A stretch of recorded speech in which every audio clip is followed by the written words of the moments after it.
Recording.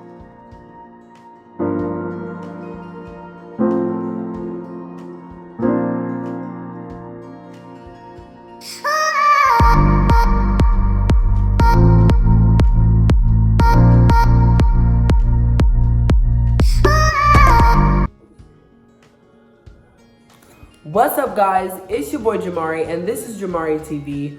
Welcome back to another video.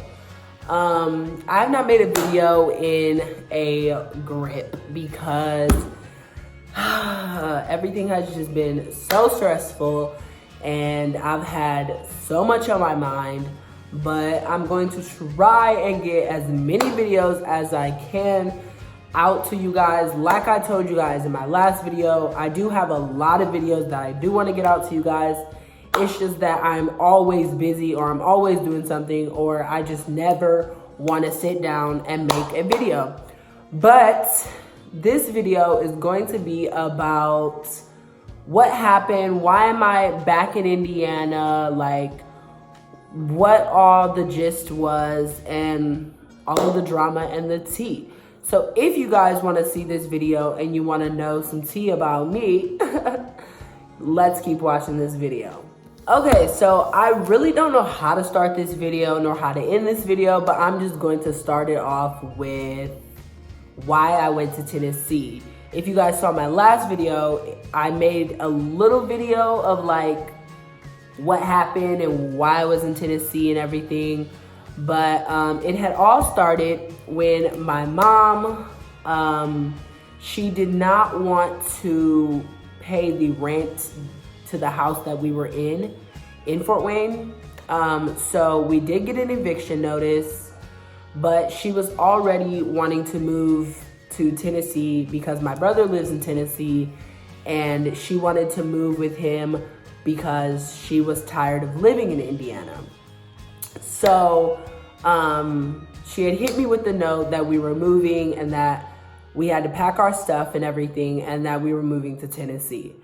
I had told her 2 weeks prior before us moving that I didn't want to go and that I wanted to stay here. And she asked me where I was going to stay, how I was going to provide for myself and everything. Since I am 18 now, if you guys don't know, I didn't know at the time. So I had to pack my stuff and I had to go to Tennessee. Now, I was in Tennessee for like 3 to 4 days. When I got to Tennessee, my mom had thought that she had enough money for a hotel room for us to live in for a month so that she could get everything planned and get everything ready. The day that we were finna move, she had found out that we didn't have enough money to get into a hotel room. So she didn't know what we were gonna do when we got to Tennessee. So when we had got to Tennessee, we got to Tennessee at like 4 or 5 o'clock in the morning. And when I had got to Tennessee, I was drugged because I got drugged on the bus to Tennessee. And that was a crazy roller coaster. But when we got there, she didn't know where we were gonna go because we were in Nashville, Tennessee, and my brother lived in Murfreesboro, Tennessee, which is 40 minutes away from Nashville. So we were in Nashville, we didn't know where we were gonna go. So she put all of our stuff that we had brought with us in a storage unit that was close to the Greyhound in Nashville. And she registered all of us into shelters. Now, the shelters in Nashville, I'm not throwing any shame or any kind of disrespect towards them, but me, myself, when I was young, I did have problems growing up and everything. I didn't have the best of living. I didn't have the best of houses, you know. We not all have a lot of money and we not all have good houses and stuff to live in. But when I got to the shelter, it was literally, like I literally tell you, it was a prison. There were metal doors, the beds were horrible, the food was government food, and I wouldn't say that I'm a picky person, but I do like certain things. And I'm not a government person. I don't eat government food. I will starve rather than eating government food. I will starve rather than eating government food. Yes, that sounds very wrong, but that's just me. I'm sorry. So the shelters there they weren't for me. They were for people that literally had nothing and had nowhere to go. And at that point, you would be like, well, Jamari, you really had nowhere to go. Yes, but I was not going to be in that situation. I was not going to be in that situation. So my brother had came to Nashville and he offered to take a couple of us to his house. Now I do have a family of 9. So he took me, my younger sister, and my mother's husband's youngest child to his house because we had to get enrolled in school because we were already like a few days behind.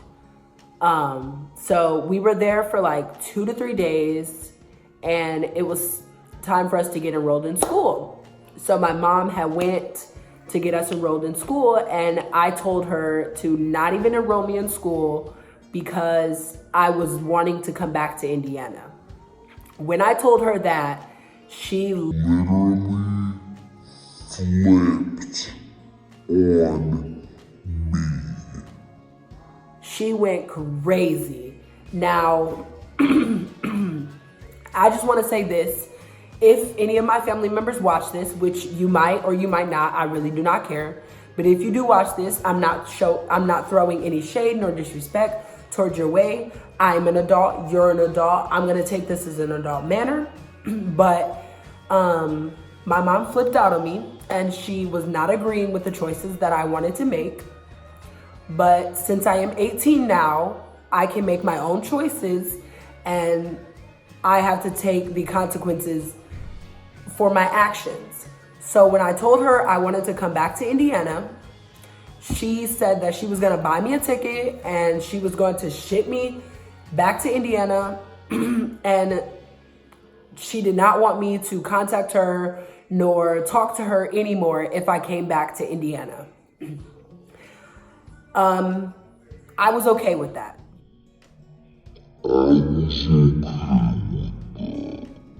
You know, since I'm 18 now, I've always been fighting my mom since I was 16 because when I was 16, I wanted to get out of my mom's house and go somewhere better of a living.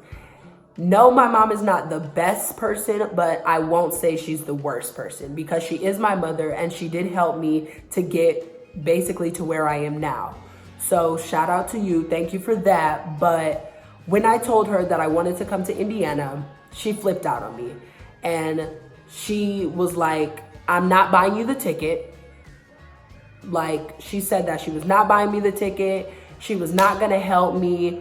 She was not agreeing with any choices that I wanted to make. And at that time, I was like, okay, so I have to find a different way to get back home.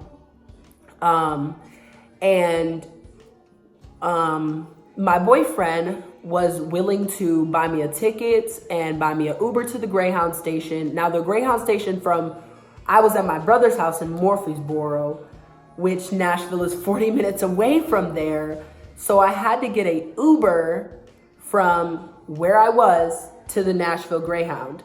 And my mom was not agreeing. She did not want me to come back to Indiana. So she was not going to pay for any of my costs to get to Indiana. She was not going to give me any kind of money to do what I wanted to do. And she literally flipped out on me and she told me that I was not her son anymore and that she was going to go back to the shelter and live in the shelter. And if I came to Indiana, she didn't want me to contact her. She didn't want me to recognize that I was her son. And she didn't want me to have no kind of contact with her if I had made the choice to go back to Indiana. And I would show you guys what directly she said, but I don't want to put any kind of disrespect or anything towards her. But I just want to say this. If you are a parent out there, or if you're a future parent, or you want to be a parent, never, ever, ever, ever, ever say something to your child that you regret saying later on. Because yes, when you get mad, your mind is not where it should be and you say things that maybe you shouldn't say, but you do have to recognize that you are talking to your child. Like, I'm an adult, okay? And she's an adult. And she always taught me to talk to people on an adult basis, because in order to get respect, you have to give respect. And she, like, through the whole process, gave me no respect. She disrespected me in so many ways. But in my mind, I was like, this is my mom. I'm never going to disrespect her because she brought me in this world and she's helped me to where I have gotten. So why would I disrespect her? Even though she disrespected me maximum. Like, she didn't want to help me get back to Indiana. She told me I was not her son anymore and that I should not contact her anymore and I should not contact my family anymore. And she had texted my brother and told him not to help me either, because she said the decision that I was making was dumb, okay? So my brother he was like, yo, can I talk to you for a minute, to a man-to-man basis? And I was like, sure, we can talk to a man-to-man basis. He talked to me and he asked me why I was wanting to come back to Indiana. What did I have in Indiana? What was my purpose of making the choices that I was making? And, I told him the gist that I wanted to come to Indiana because I have a reputation here. I have school here. I've gone to Northside for 2 years. This is my 3rd year at Northside. So why would I leave Northside to go to Tennessee, where I don't know the schools, I don't know the people, I don't know my surroundings, I know nothing. Say hi to my girl Shay. And I didn't want to stay in Indiana. I didn't want to stay in Tennessee. I wanted to come back to Indiana where I knew I had everything and I knew I had a reputation. So through this whole thing, my mom said I was making bad decisions. My brother said I was making a horrible decision. But in my mind, I was making the decisions that I felt that would be right for me and that I would prosper from. So my brother was not okay with the decisions that I was making, because he was mad at the moment because my mom had texted him and told him not to help me in any way through this. So I was surprised that he let me live with him for the days that he lived with me, that he let me live with him. But the day that I wanted to leave, my boyfriend had bought me the ticket in the morning, and my brother didn't get off work till 10 o'clock. He worked from 10 to 10. So he got off at 10 o'clock and he was like, yo, let me talk to you. We had a talk. And through that talk, he felt like I wasn't making the right words that he wanted to hear, or I wasn't saying what he wanted me to say to him. So he felt like I was disrespecting him. And he told me the decisions that I was making was retarded. I'm retarded. And my choices that I was making was retarded. And I told him, from a man-to-man basis, I feel like you're very disrespecting me right now, because I've said nothing disrespectful to you and I've kept my composure through all of this, even though this is the most craziest situation I've ever been through and I would never wish this on anybody. But he said that I was making the most retarded decisions and he decided to kick me out his house at that moment. He literally said, if you want to go back to Indiana and make these choices you're making, grab your shit and get the fuck out of my house. At that time, I was like, damn, okay, my mom's not with me, my brother's not with me, my family's not helping me, nobody is on my side but my boyfriend and my girl Shay, because Shay offered her apartment to me. So that is why I came back to Indiana, because this is my home. This is where I have a reputation. I have been here for 4 years.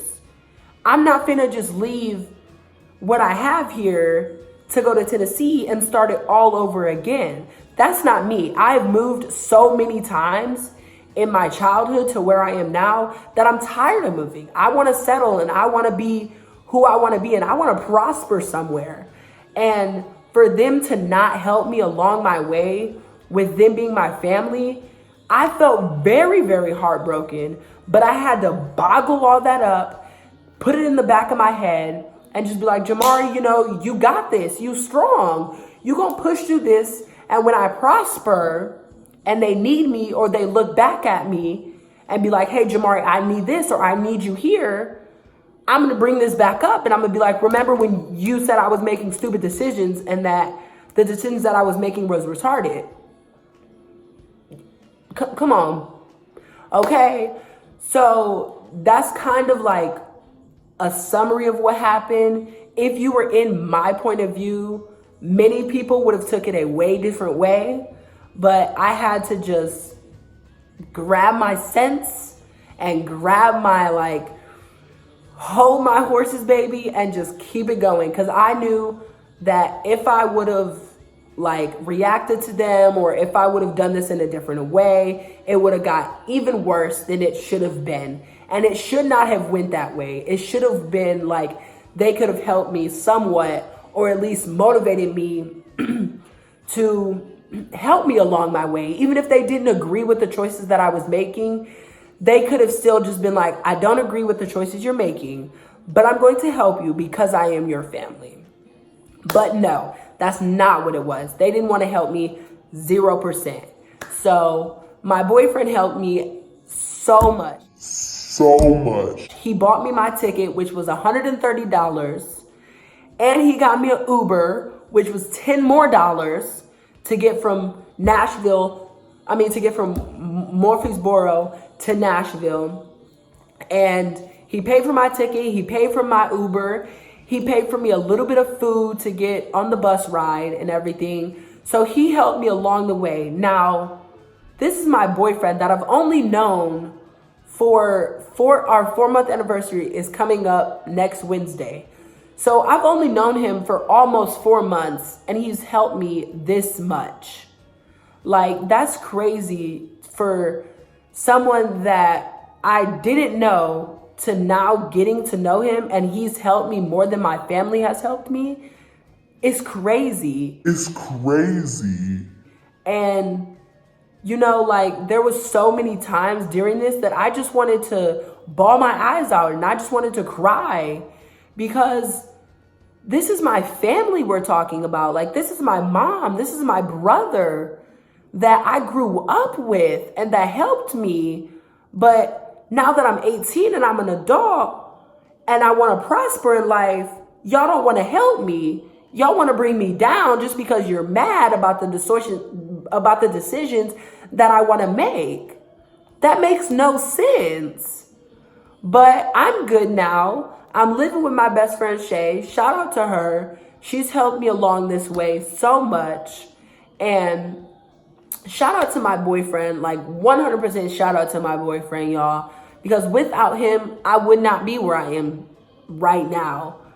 And I just want to give a lot of thanks to them because, it's just so crazy that literally people that you meet on these streets can be a lot better and treat you a lot better than your own flesh and blood can. So that's kind of the gist of what happened. And I know your face right now, you're like, are you kidding? This is crazy. Yes, it's crazy, honey. But I'm fine. I'm a strong person. And one thing I can say that I've learned from this is that blood does not make you family at all. Loyalty, love, and trust is what makes you a family. And your home is where your heart is, honey. And your heart is not always with the people that raised you. Your heart is wherever you want it to be and wherever you feel safe at. So I just want to say this, Mom, if you watch this, any of my family, if you watch this, please learn a lesson from the choices and the things that you say. Learn a lesson from this and grow up. Help people, because when you're in need and when you need help, you never know who's going to help you. So why make enemies with people that can literally help you along the way? Okay. So guys, I hope you enjoyed this video. I hope you don't feel bad for me because I'm Jamari and I'm a strong ass person. I got a heart of coal. My heart is made of brick, baby. And I learned a lot from this. And I'm going to keep on learning. And I'm going to keep on prospering in this world because ain't nobody going to stop me. And I'm not going to stop grinding till I'm dead and I'm 6 feet underground. Do you understand? You understand? Okay. So I just want to say thank you guys for watching this video. I hope you shedded some tears because I shedded a few tears, but my face still looking good, period. So if you guys did like this video, please like, comment, and subscribe. Please don't leave any negative comments in the comments down below because I've had enough stress and I've had enough drama and I don't want to deal with it anymore. But it's your boy Jamari. This is Jamari TV, and I cannot wait to see you guys in the next video. Shoo.